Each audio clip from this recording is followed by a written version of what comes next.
Bismillahirrahmanirrahim. Assalamualaikum warahmatullahi wabarakatuh. Arday kusoo dhawaada English grade 8 buugga fasalka 8aadka oo ayaantan aawna duubistiisa. Maanta doo Ilaahay karaal noqdo waxaan duubaa activity 14ka oo ku saabsan adjective sifooyinka. Activity-gan ama waxqabadkan 14aad oo ku saabsan sifooyinka waxaan la siin doonaa erayo noonisaan la siin doonaa. Waxaan u bedelaynaa adjectives sifooyin ayaa u bedelaynaa. And make kadig adjective sifooyin kadig from these nouns magacyadan waxaad ka dhigtaa ama ka samaysaa adjective sifooyin ka sameey. Example tusaale graph oo ah sawir. Graph waa noun, adjective kadig. Marka adjective-ka iyo noonka badanaa af Soomaaliga waa iska dhow yihiin oo waa isu egyihiin.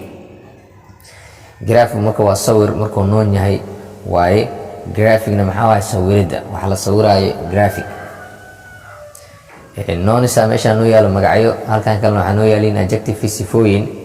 Number 1 west galbeed waxaa noqonaa adjectiveskiisa westin dhanka galbeed. Number 2 south koonfur waxaa noqonaa adjectivekiisa southin dhanka koonfureed. dadaa dhaw southern ama western laakiin southin waaya dhanka koonfureed. Number 3 babble waxaa la xumbo babli xumbeen ama xumbeenta. Babli markii adjective ay tahay waa babli, waa lagu daraa ida altura, waa lagu daraa. Number 4 restoration dib u soo celin. Restorative waxay noqonaysaa dib u soo celinta. Adjective waxaa isku bedelaa restorative.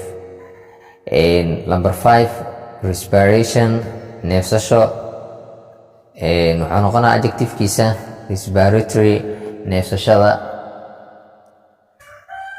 Number 6 width dhirirka cabirada measurementga waxaa la width dhirirka. Wide oo noqonaa balaca, wide balac. Number 7 wife xaas, adjectivekiisa waxaa noqonaa wifely xaasnimo ama wax xaas laga filaayo ahaanshaha xaaska wifely. Number 8 darkness mugdinimo waxay noqonaysaa adjectiveskiisa dark oo ah mugdi. eragnasa laga tiraa, saas daraadeed waxaa noqonaa dark mugdi. Number 9 continent qaarad, adjectiveskiisa waxaa noqonaa continental qaarad, wixii la xiriira qaarad ama la halmaano qaarad. Number 10 initiation bilaawid, initial bilawga adjectivekiisa waxaa noqonaa marka initial noqonaa. Number 11 decision go'aan, decisive go'aanka, decisive maxaa go'aanka. Number 12 freedom xorriyad, free xor. Number 13 silence aamusnaan, silenti shibanaanta noqonaysaa shibta ama aamusnaanta oo tooska ah oon hadalka jirna hala silenti.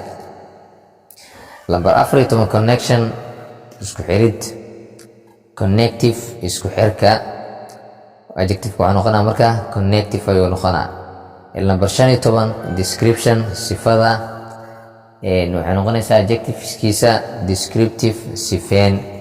kadoo Ilaahay karaal noqdo meeshaan ayaa ku simaa activity 14ka waa activity ugu dambeeya aan duubi doono berri. markaas ka bacdo Ilaahay karaal noqdo waxaan usii gelaynaa unit 2ga insha Allah. buuggan waan dhammayn doonaa doo Ilaahay karaal noqdo. waa macallin xasan oo idin leh assalaamu calaykum waraxmatullaahi wabarakaatuh. intaa ku kulmeyno cashirkan cashirka xigo.